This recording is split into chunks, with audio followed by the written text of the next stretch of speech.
사무엘상 26장 1절부터 12절까지 교독하겠습니다. 사무엘상 26장 1절부터 12절 1절부터 교독합니다. 10사람이 기브아에 와서 사울에게 말하여 이르되 다윗이 광야 앞 하길라 산에 숨지 아니했나이까 하매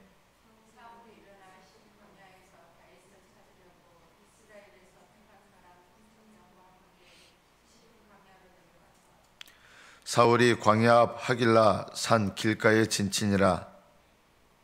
다윗이 광야에 있더니 사울이 자기를 따라 광야로 들어옴을 알고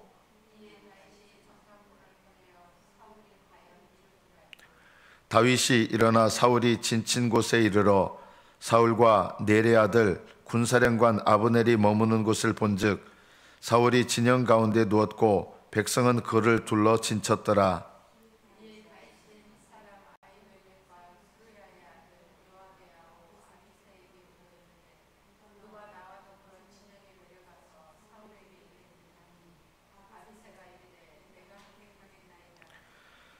다윗과 아비새가 밤에 그 백성에게 나아가 본즉 사울이 진영 가운데 누워 자고 창은 머리곁 땅에 꽂혀 있고 아브넬과 백성들은 그를 둘러 누웠는지라.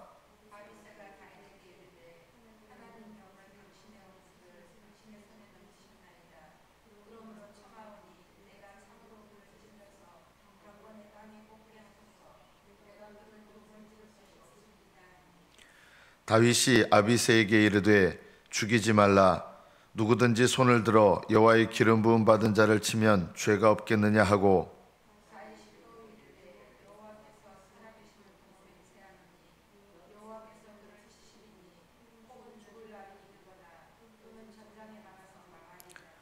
내가 손을 들어 여호와의 기름 부음 받은 자를 치는 것은 여호와께서 금하시나니 너는 그의 머리 곁에 있는 창과 물병만 가지고 가자 하고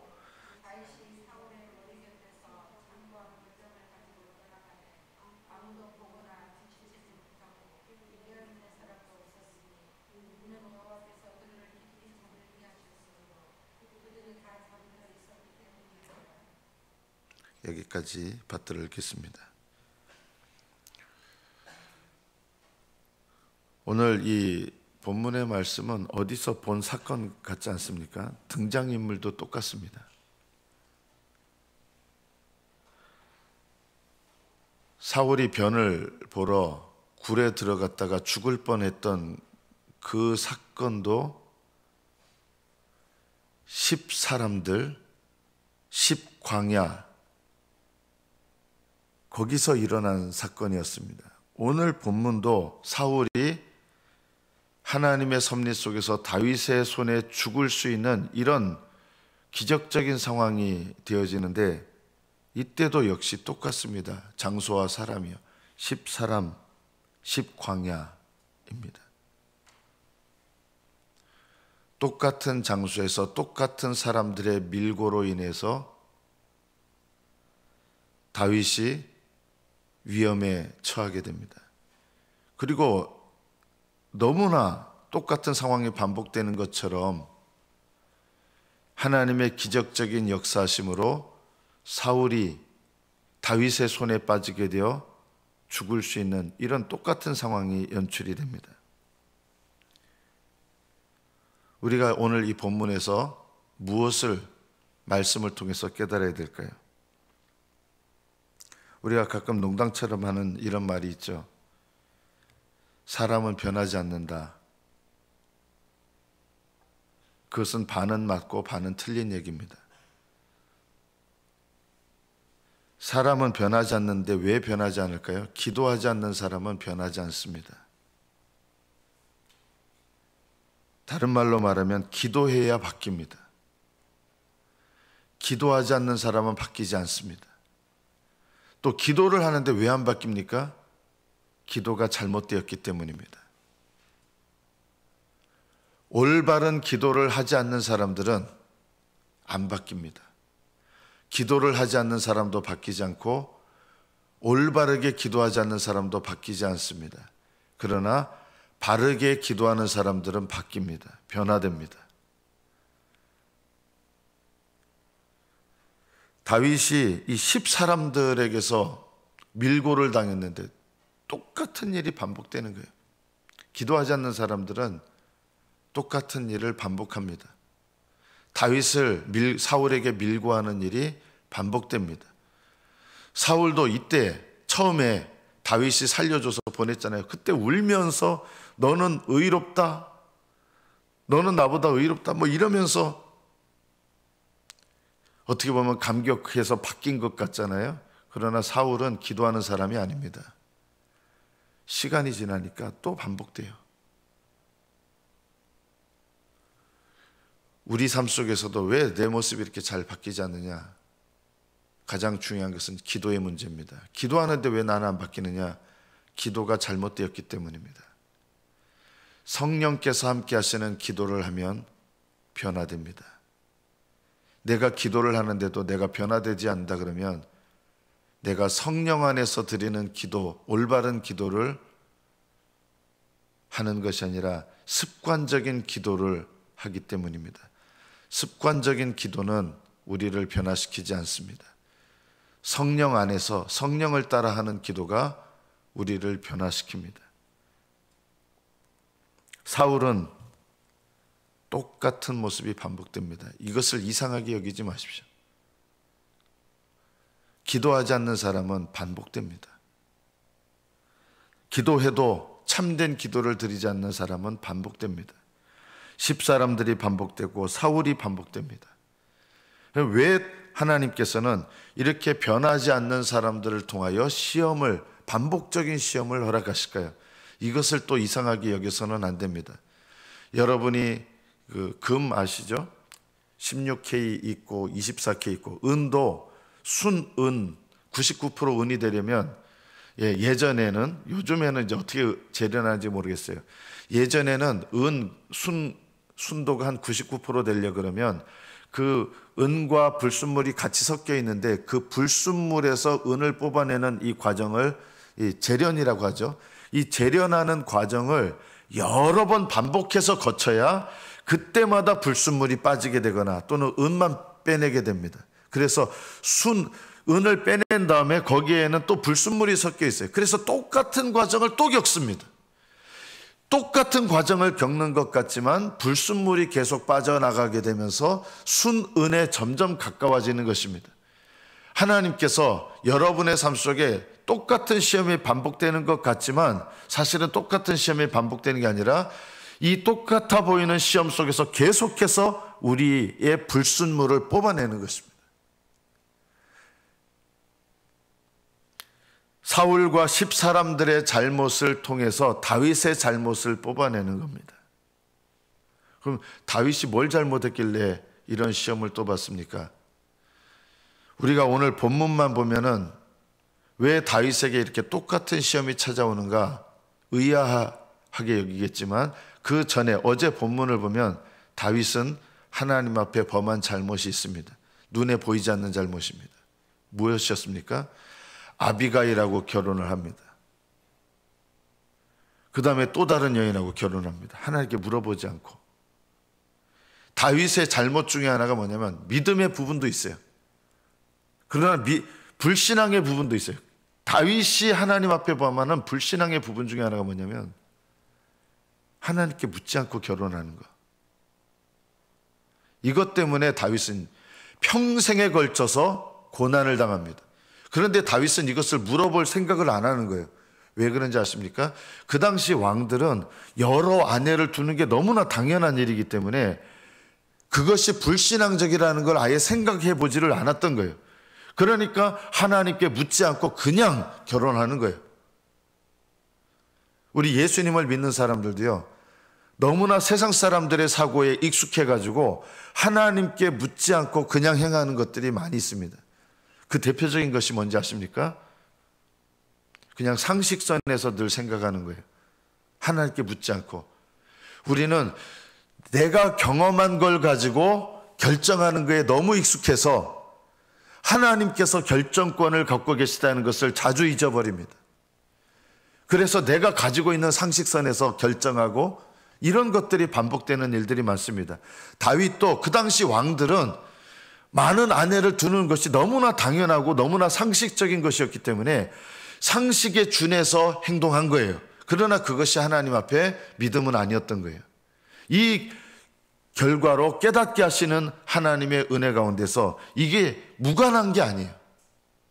그래서 다윗에게 하나님의 뜻을 묻는 시험이 오는 거예요. 우리는 그냥 묻지 않고 결혼한 거하고 사울에게 시험당하는 거하고 이게 무슨 상관이 있습니까? 이렇게 여기실지 모르지만 상관이 있습니다. 왜? 어떤 훈련을 시키는 거예요? 묻지 않고 결혼하기 때문에 물어야 될 상황을 하나님 허락하시는 거예요. 무관하지 않아요.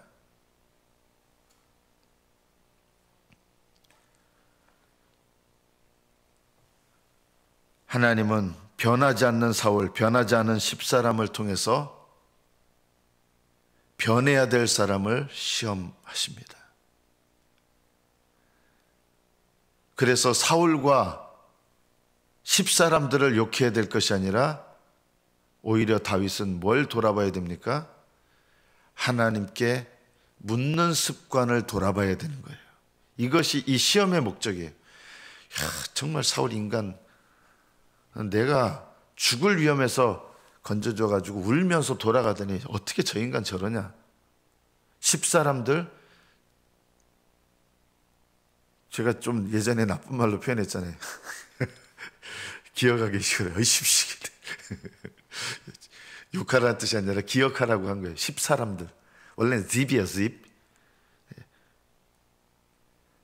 계속 나를 반복해서 시험하는 사람들이 누굽니까? 좀 원래 그 뜻은 아니지만 집사람들이 나를 반복해서 시험하는 하나님의 도구들이 됩니다. 여러분 식구들이 여러분을 계속 시험합니다. 똑같은 시험이 계속 와요.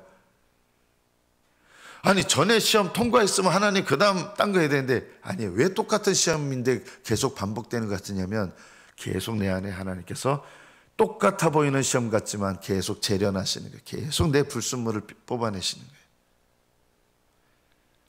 왜 하나님 똑같은 시험 허락하십니까? 이렇게 불평할 필요가 없어요.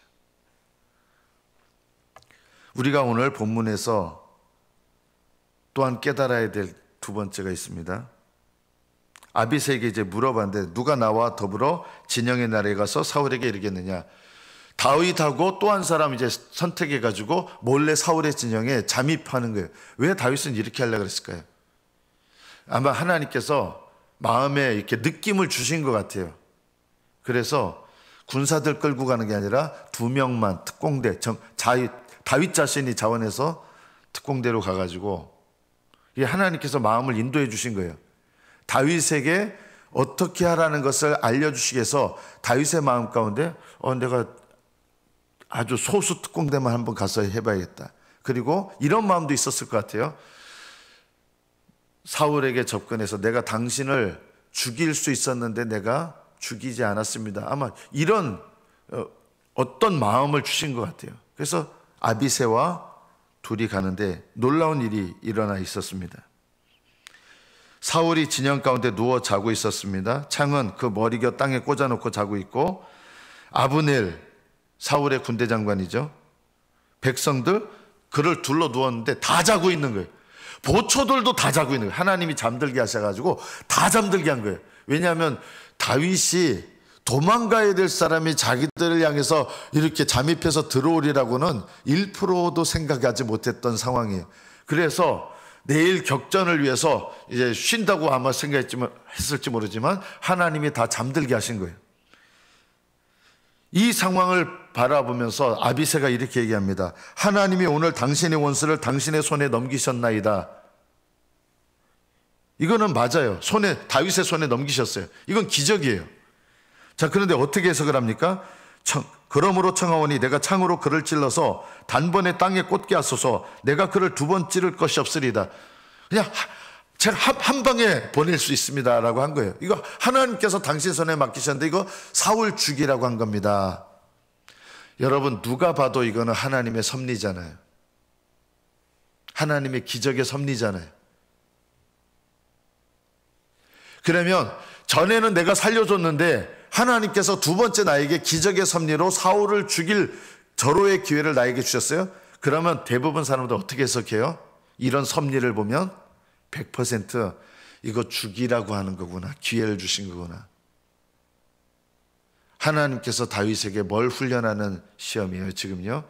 하나님의 뜻에 묻는 시험이에요. 대부분 이런 상황에서 어떻게 해석을 합니까? 이거는 사울을 죽이라고 주신 기회라고 해석하고 그 다음 적용은 뭐예요? 사울을 죽이는 게 적용이죠. 대부분 이렇게 해요. 그러나 하나님은 다윗을 시험하셔서 하나님의 기쁘신 뜻을 묻는 훈련을 하게 하신 거예요. 여러분의 삶 속에 하나님의 섭리처럼 보이는 일들이 여러분에게 일어납니다. 그래서 어떻게 결정하는지 아십니까? 이거 하나님 뜻이야. 그런데 하나님 기쁘신 뜻과 전혀 상관없이 아비새처럼 해석하고 적용하는 경우가 거의 대부분입니다.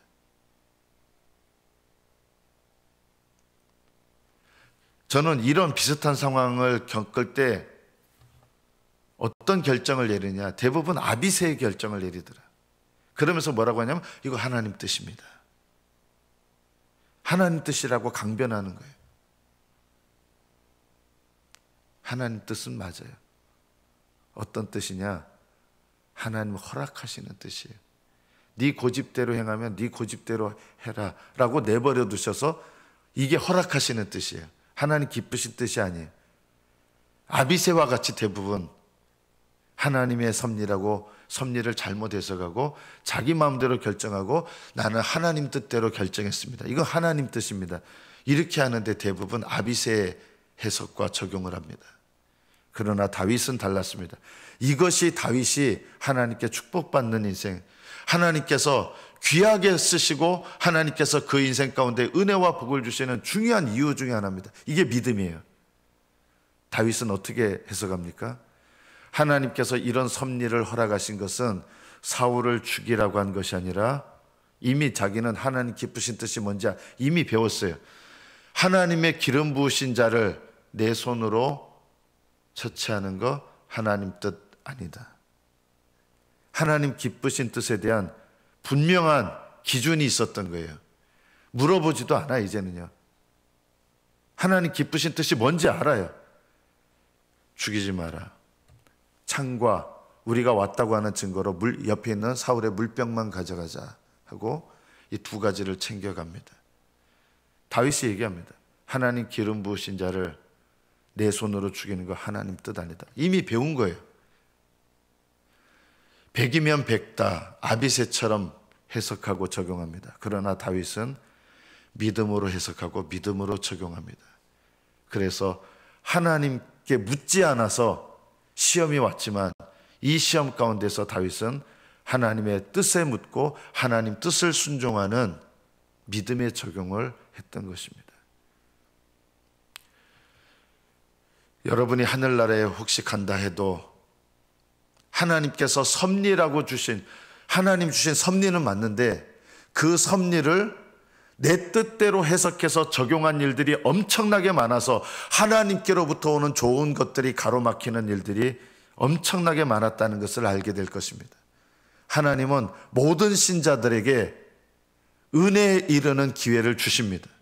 그러나 대부분 하나님의 섭리를 자기 마음대로 해석하고 이거는 이렇게 하라고 하는 하나님의 섭리다 잘못 해석하고 자기 마음대로 결정하는 일들이 부지기수입니다. 은혜의 때를 가로막습니다. 저는 여러분들에게 말씀드리고 싶습니다. 하나님의 섭리에서 이거는 죽이라고 하는 뜻이다 이렇게 해석하지 마시고 하나님 기뻐하시는 뜻이 무엇인가 이것을 가지고 판단하셔야 됩니다. 하나님 기뻐하시는 게 무엇인가? 요나는 반대 방향으로 가려니까 배가 딱 준비됐어요. 아, 이거 맞다, 이거. 모든 것이 다 맞는 것 같고 준비된 것 같아도 하나님의 기쁘신 섭리가 아니었습니다.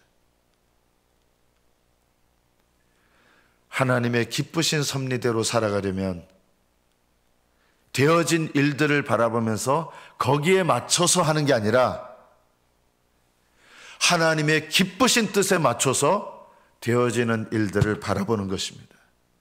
이것이 큰 은혜와 축복을 받는 비결입니다. 말씀을 맺습니다. 아비새처럼 섭리를 되어지는 일들 보고 하나님 이거 하라고 하시는 거야, 이렇게 하지 마십시오. 이거는 아비새입니다. 다윗은 하나님의 기쁘신 뜻을 붙잡고 그 뜻 가운데서 되어진 일을 해석하는 겁니다. 그렇게 해석하니까 사울 죽이라는 것이 아니라 똑같은 시험을 통해서 하나님의 기쁘신 뜻에 순종하는 것을 배우게 하시는 거예요. 대부분은 그렇게 안 합니다.